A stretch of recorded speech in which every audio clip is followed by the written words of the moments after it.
Okay, next up is the notion of conditional probability. And this is one of the parts of this episode that really throws students for a loop sometimes, so heads up here. Conditional probability is the notion that we might want to revise our estimate of how likely something's going to happen based on new information that comes to light. Okay, so we might start with some background sort of baseline probability that is our estimate of how likely something's going to happen. And that, by the way, is called the prior probability. That's what statisticians call it, the prior probability. And that's because that's the probability that we think something's going to be the case prior to learning any new information about it. And then the subsequent revisions of that estimate are called conditional probabilities. Okay, so we may start with a prior probability that something's going to happen. But then we learn that something else is true. And when we learn that something else is true, that might radically affect our notion of how likely the first event is. It might only slightly affect it. It might not affect it at all. All right, so let me give you an example. This is a little bit contrived, but it kind of works, so work with me here. Suppose someone breaks into your apartment and, you come home one night to discover, oh my gosh, there's a bunch of stuff missing, and maybe there's a bunch of, things that have been spilled all over and someone's, trashed your apartment. And you're like, oh man, well, lucky for you, there's a surveillance tape. And you're going to try to figure out, who is this person who broke in? And one of the things you want to find out to help try to identify them to the police is you want to find out if they are a man or a woman. You want to find out the gender of this invader, this intruder, right? So you sit down, you start looking through the surveillance tape, and you go, right, and find the spot. Oh, now someone comes on camera, right? And that's just during the time when you were gone, and so you figure this probably is the person. Okay. So the first thing you do is you say, well, I have some baseline estimate of kind of whether I think the attacker would be a male or a female. And, half the population roughly is male and half the population is female. So maybe you start off with your prior probability being 0.5 probability that it's a male. Or maybe you say, actually intruders on average, thieves, are more likely to be men than women statistically. That's just, a sad fact for our gender.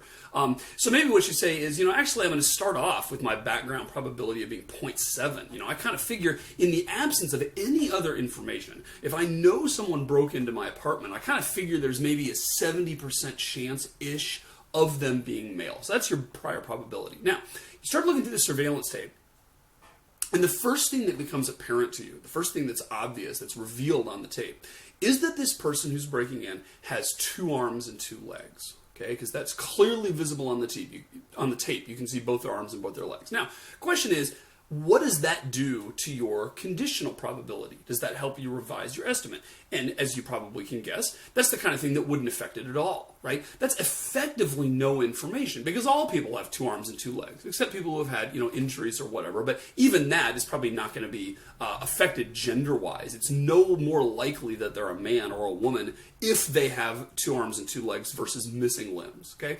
So that's the first thing you learn, and that turns out not to revise your estimate at all. So you're still sitting at 0.7 as far as what you think the probability that the intruder is a male is. Okay, then, the surveillance camera's kind of following them around, and there's this one shot that's kind of, a glimpse of the side of their face. And, they're wearing a mask, by the way, and so, you can't really see much of their face. But what you see on the side of their face, you can see this glimpse of a little gold stud earring on the right ear, okay? Now, as soon as you see that, you're thinking, that tells me something. Now, that doesn't tell you for sure either way, but it turns out, as in our society, that, women on average wear earrings more often than men do. And so, if anything, the glimpse of that earring makes you kind of lean towards female as far as your estimate. So maybe instead of 0.7, you actually revise your estimate that this intruder is a male all the way down to maybe 0.4 or 0.3. Because you feel like, the fact that they're an intruder is an argument that they might be male, but the fact that they have an earring is the argument that they might be female, and maybe that's a slightly stronger argument. So now your estimate is maybe 0.3 that they are a male, right? Now you start following around the apartment, and you can kind of see them on the tape doing this, that, and the other thing, and you're like, oh, don't touch that. Oh, I can't believe they actually went in my drawer, or whatever, right? And then there's this shot where they turn around, and suddenly the thing on their face kind of, gets caught in the wind as they move or whatever, and you can see a glimpse, and you see a beard, and you see a beard underneath that little mask. And as soon as you see that, you're like, dude, that is a guy. and your conditional probability skyrockets up to 1.0, because now you know beyond a shadow of a doubt that this is a guy. All right? Now, the reason I give that example is to show you that there's sort of three different kinds of information you can get, right? One kind of information you can get doesn't help you at all, because it's basically telling you something that doesn't lead you to any different conclusion that you would have had otherwise. Second type of information you can get is one where it kind of tells you something, but not definitively. And it turns out that's the most interesting kind, where there's something that helps you revise your estimate, but doesn't just peg it to 0 or 1 either way. And then the third type of information is the one that just gives away the whole bag, right? And as soon as you see it, you're like, oh, well, that completely changes my estimate, and now there isn't any uncertainty left. Now I know for sure which is correct and which is not, right? So that's the notion of conditional probability, and we're going to formalize this notion. And here's what we're going to do. We're going to define this new symbol here, and it is going to be the probability of A, which is an event, given B. And that's the way we're going to pronounce this little symbol here. We used to pronounce it as such that in another context, and we were talking about the set builder notation of sets, but this is different now, appears in a different setting, and so now it's pronounced as given.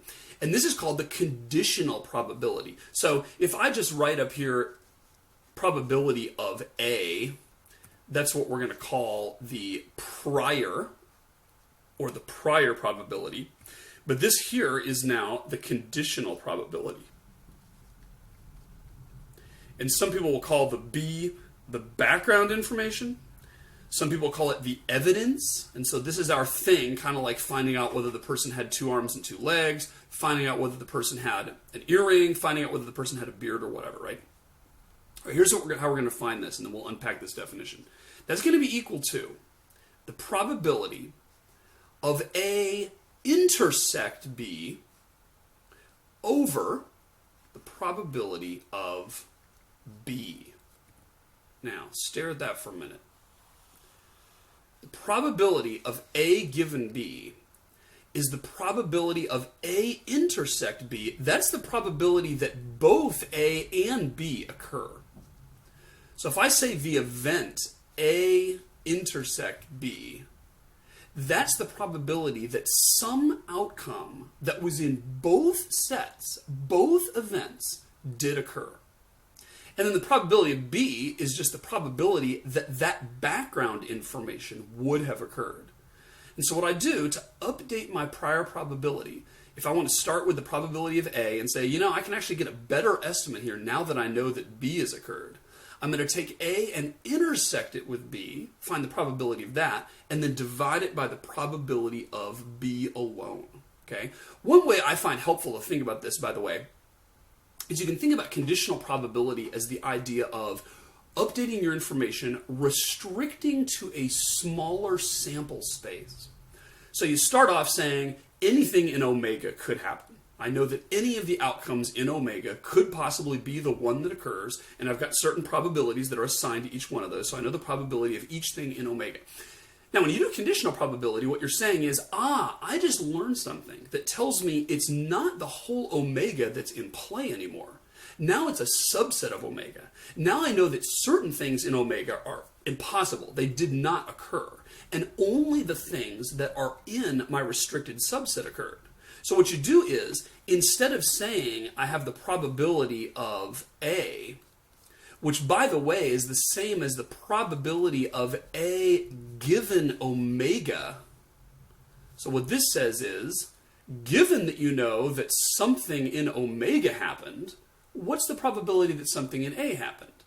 So it's kind of like saying, given the fact that you know this intruder has 2 arms and 2 legs, what's the probability that it's a guy, right? And that was the example where it didn't help you at all, because essentially you're saying something in omega happened. Well, newsflash, something in omega always happens, dude. So the probability of A given omega is just the same as the probability of A. That doesn't help you. But the reason I like this is because then later on we can update that and say, probability of A not given omega, but given B. And that, changing from omega to B, is the thing that's interesting. That's where we say it's no longer the entire thing that's in play. Now it's only the subset B that's in play, and that's going to change my estimate of the probability. All right, so it needs an example. So let's look at an example. Let's go back to our die roll here. And we said that we've got 6 different outcomes. We'll get rid of the nuclear explosion before the die lands thing, because that was not likely enough to actually affect things. So we're going to roll 1 die, and it can be any of these outcomes here.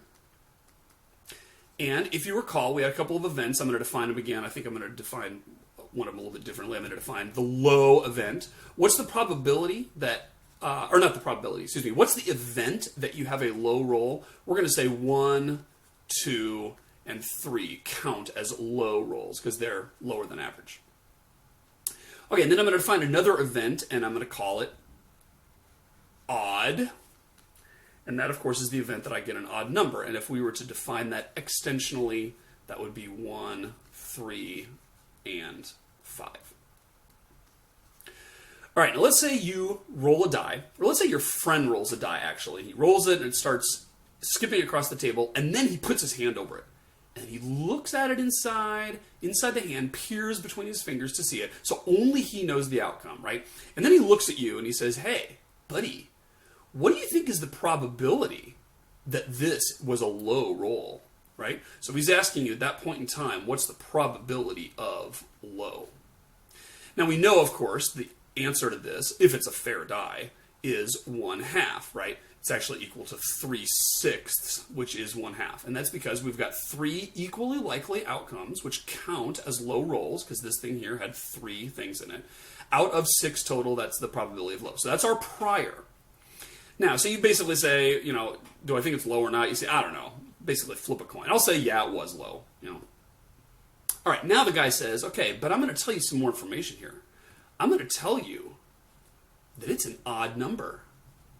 Now what do you think? Does that change your estimate? What's the probability that if it's an odd number, it's low? So what that tells you is that we're going to take the probability of low intersect odd, and we're going to divide it by the probability of odd. Now, let's figure out what these things are. What is the probability of low intersect odd? Well, low intersect odd, that's just a set thing, right? So forget about probability for a minute. You can figure this out. That's just going to be 1 and 3, right? Because if I take the intersection of these two sets, I'm going to get that. Those are the elements that are both in common.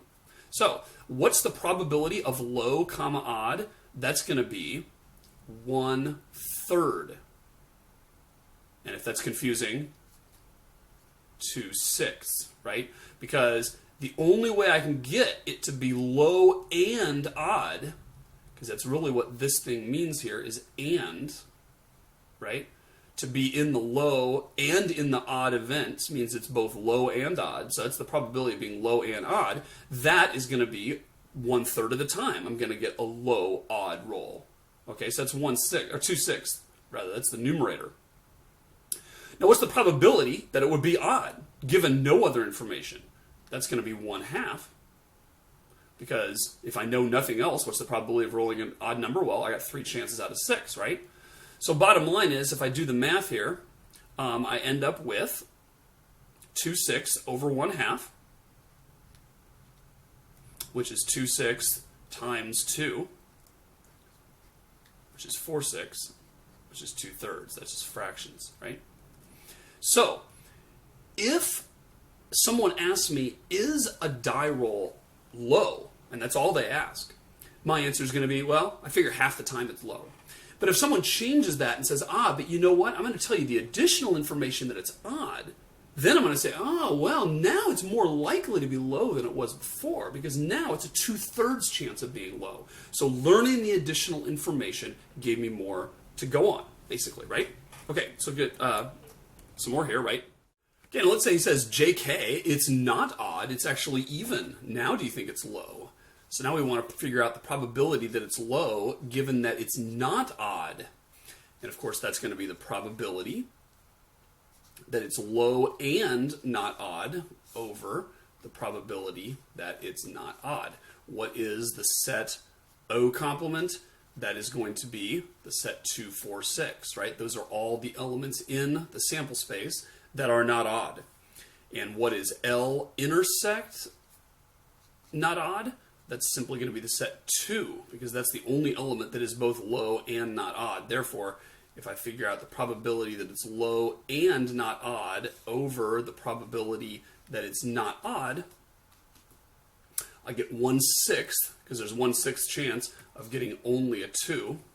And I'm going to divide that by 1/2, because that's the probability of it being odd given no other information, which is going to be 1/6 times 2, which is going to be 1/3, right? So here I revise my probability downward. So key point, the conditional probability can be lower or higher than the prior probability. It can also be the same. We'll talk about that in the next, or in a couple segments. But the bottom line is that it's not like union and intersection.